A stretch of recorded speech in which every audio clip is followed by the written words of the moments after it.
लोकसभा चुनाव के नतीजों ने विपक्ष की सोई हुई किस्मत जगा दी है। यूपी में इंडी गठबंधन की एक तरह से लॉटरी लगी हुई है। बीते लोकसभा चुनाव में सपा ने बेहद कमजोर प्रदर्शन करते हुए 10 से कम सीटों पर जीत हासिल की थी। 2024 में 37 सीटें जीतकर सपा ने सबको हैरान कर दिया। वहीं सपा के साथ ने कांग्रेस के हालात भी बदल दिए हैं। 2014 में 2, 2019 में सिर्फ 1 सीट जीतने वाली कांग्रेस ने 6 सीटें अपने नाम की हैं। लेकिन उपचुनाव की बेला नजदीक आते ही कई तरह की अब अटकलें लगने लगी हैं और पूछा जा रहा है कि क्या सपा और कांग्रेस का गठबंधन बचेगा या टूट जाएगा। नमस्कार, मैं हूं संजीव चौहान। हमारी इस खास पेशकश में आप सबका स्वागत है।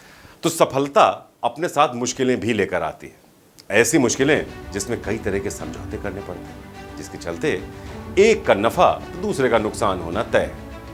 अब 80 में से 43 सीटें जीतने वाले इंडी गठबंधन के सामने एक नई चुनौती है। मीडिया रिपोर्ट्स के मुताबिक विधानसभा उपचुनाव में कांग्रेस सपा का गठबंधन होगा या नहीं, ये महाराष्ट्र और हरियाणा विधानसभा चुनाव पर निर्भर करेगा।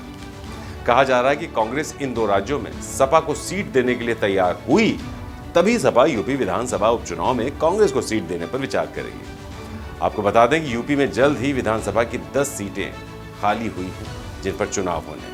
इनमें से 1 सीट कानपुर की सीसामऊ विधानसभा सीट से सपा विधायक इरफान सोलंकी को सजा मिलने से खाली हुई है, जबकि 9 विधायक अब लोकसभा सांसद बन चुके हैं। सपा के 4 विधायक अखिलेश यादव, अवधेश प्रसाद, लालजी वर्मा और जियाउर रहमान बर्ग की सीटें सांसद चुने जाने के बाद खाली हुई हैं। अखिलेश यादव ने साल 2022 का विधानसभा चुनाव करहल, अवधेश प्रसाद ने मिल्कीपुर, लालजी वर्मा ने कटेहरी और जियाउर रहमान ने कुंदरकी विधानसभा से जीता था।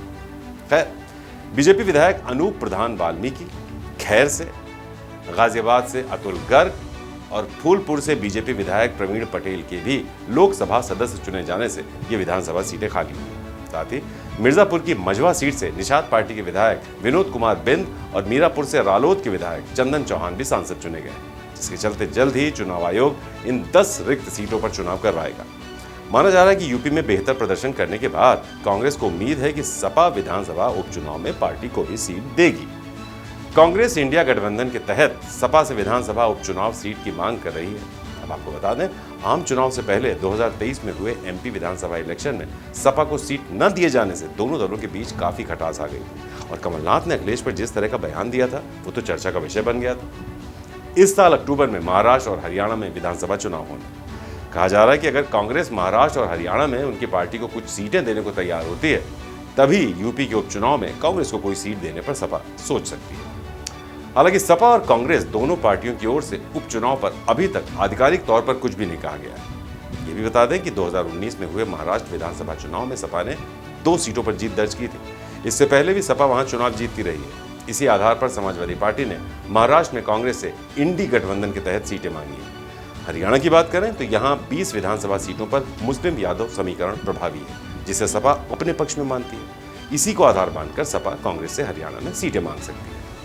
अखिलेश यादव पहले ही सपा को राष्ट्रीय स्तर पर ले जाने की बात करते रहे। अखिलेश अपने पीडीए फॉर्मूले पर राष्ट्रीय स्तर पर राजनीति करना चाह रहे हैं। ऐसे में कहा जा रहा है कि सपा मौके की नजाकत को भांपते हुए अपनी मांगे कांग्रेस से मनवा रही है। इधर कांग्रेस ने यूपी को लेकर अपने इरादे साफ कर दिए हैं। राहुल गांधी ने रायबरेली सीट को अपने पास रखकर संकेत दे दिए हैं कि पार्टी अब यूपी पर ज्यादा फोकस करने जा रही है।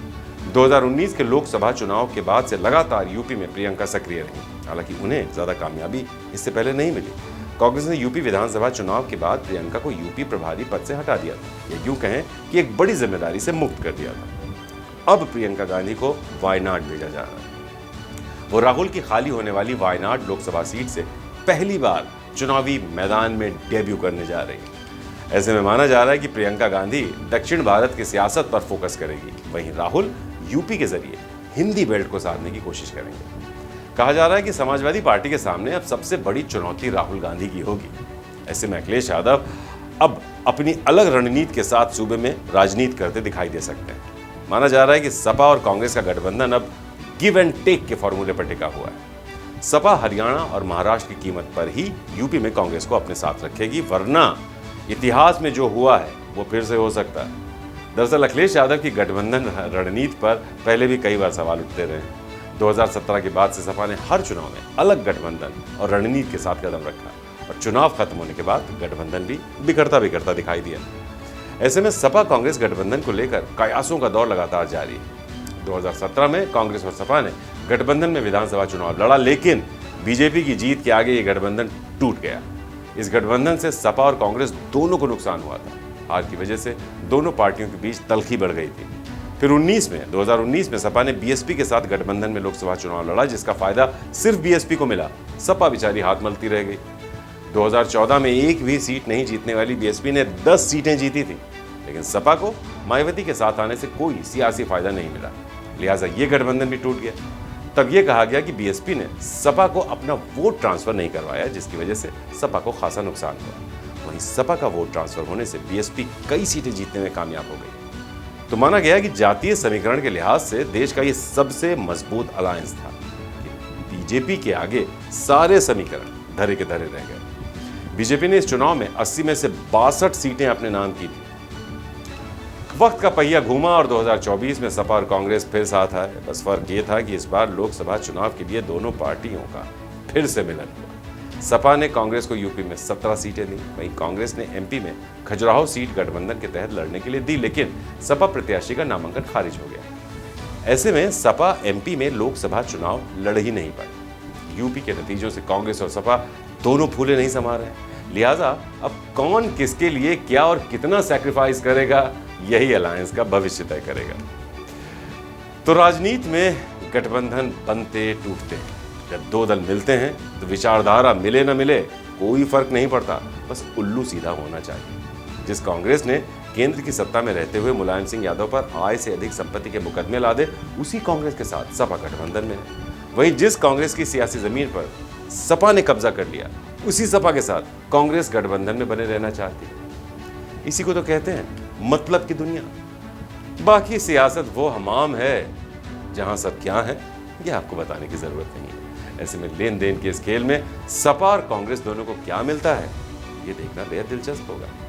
तो हमारी इस खास पेशकश में इतना ही, फिर बहुत जल्द होगी आपसे मुलाकात। नमस्कार।